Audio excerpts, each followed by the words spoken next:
Salam jumpa lagi.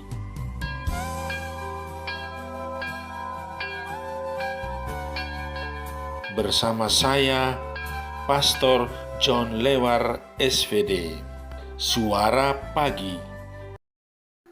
Aku mengucap syukur kepada Allahku karena persekutuanmu dalam berita Injil, mulai dari hari pertama sampai sekarang ini. Akan hal ini aku yakin sepenuhnya, yaitu Ia yang memulai pekerjaan yang baik di antara kamu akan meneruskannya sampai pada akhirnya pada hari Kristus Yesus. Hari ini Kamis pekan kelima Prapaskah, 25 Maret 2021, Hari Raya Kabar Sukacita. Bacaan Injil pada hari ini diambil dari Lukas bab 1 ayat 26 sampai dengan 38. Mari kita menghadap Tuhan dalam doa. Dalam nama Bapa dan Putera dan Roh Kudus. Amin. Allah Bapa yang Maha Kuasa dan Kekal, Engkau menghendaki agar sabdamu menjelma menjadi manusia dalam rahim perawan Maria. Kami mengimani Dia sebagai penyelamat, sebagai sungguh Allah dan sungguh manusia.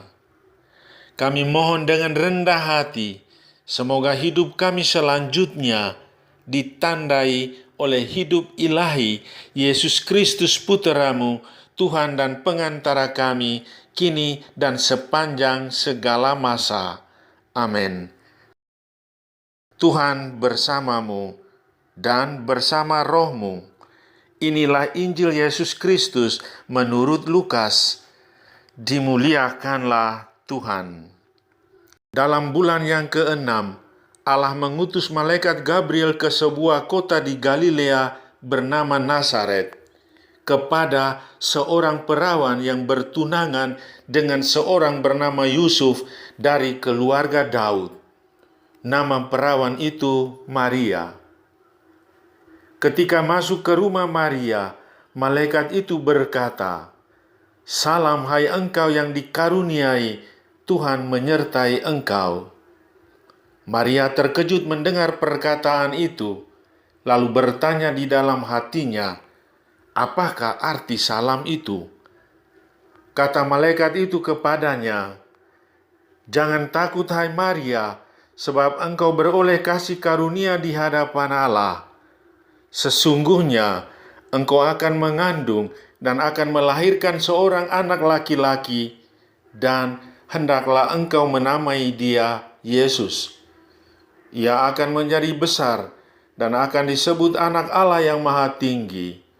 Dan Tuhan Allah akan mengaruniakan kepadanya takhta Daud, bapa leluhurnya. Ia akan menjadi raja atas kaum keturunan Yakub sampai selama-lamanya, dan kerajaannya tidak akan berkesudahan."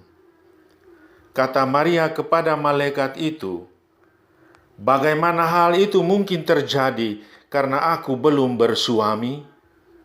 Jawab malaikat itu kepadanya, "Roh Kudus akan turun atasmu, dan kuasa Allah yang Maha Tinggi akan menaungi engkau. Sebab itu, anak yang akan kau lahirkan itu akan disebut kudus, Anak Allah. Dan sesungguhnya, Elisabet, sanakmu itu, ia pun sedang mengandung seorang anak laki-laki pada hari tuanya. Dan inilah bulan yang ke-6 bagi dia yang disebut mandul itu. Sebab bagi Allah tidak ada yang mustahil." Maka kata Maria, "Sesungguhnya aku ini adalah hamba Tuhan, terjadilah padaku menurut perkataanmu itu." Lalu malaikat itu meninggalkan dia. Demikianlah Injil Tuhan. Terpujilah Kristus. Tema renungan kita pada hari ini, spiritualitas gadis desa.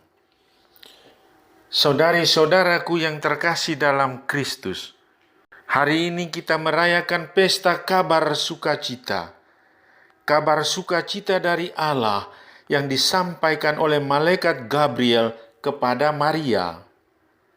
Kabar sukacita bahwa Maria beroleh berkat dan kehormatan dari Allah untuk mengandung dari Roh Kudus dan melahirkan seorang anak laki-laki diberi nama Yesus. Sabda menjadi manusia dan tinggal di antara kita. Dunia bersukacita karena karya penyelamatan Allah dalam diri Yesus Kristus mulai terlaksana. Injil hari ini menceritakan bahwa momen sukacita itu terjadi di rumah Maria, seorang gadis sederhana, tinggal di sebuah desa kecil bernama Nazaret. Kabar yang disampaikan malaikat Gabriel membuat Maria terkejut dan bingung. Bagaimana mengandung seorang anak karena dia belum bersuami? Bagaimana harus mengatakan semua ini kepada Yosef dan keluarganya? Apa pendapat orang-orang Nazaret tentang hal ini? Maria tahu konsekuensinya jika ia sungguh mengandung. Ia akan dirajam hingga mati karena mengandung tanpa suami. Dengan penuh iman dan kepasrahan, Maria menerima apa yang diminta oleh malaikat itu untuk dilaksanakan. Aku ini hamba Tuhan, terjadilah padaku menurut perkataanmu. Maria menerima tawaran Allah, mengandung dari Roh Kudus dan melahirkan anak yang diberi nama Yesus. Saudari-saudaraku yang terkasih dalam Kristus, apa pesan Tuhan bagi kita pada hari ini? Pertama, Maria model bagi semua orang beriman, model dalam keterbukaan dan iman yang sesungguhnya. Ia taat pada kehendak Allah walaupun berada dalam resiko yang besar bagi dirinya. Bagi kita, Maria adalah model iman yang sempurna, ibu umat beriman dan hamba Tuhan. Kedua, mencontohi spiritualitas gadis desa. Maria adalah seorang gadis desa yang lugu, artinya tidak banyak tingkah, bersahaja apa adanya, memiliki sopan santun yang tinggi, dan punya rasa hormat terhadap orang lain. Mari kita hidup dalam spiritualitas gadis desa seperti Maria, sehingga mampu menyerahkan semua peristiwa hidup kita kepada Allah sambil berkata, "Jadilah padaku menurut perkataanmu itu." Amin. Sahabatku yang terkasih, selamat Hari Raya Kabar Sukacita. Salam doa dan berkatku untukmu dan keluarga di mana saja berada. Dalam nama Bapa dan Putera dan Roh Kudus. Amin.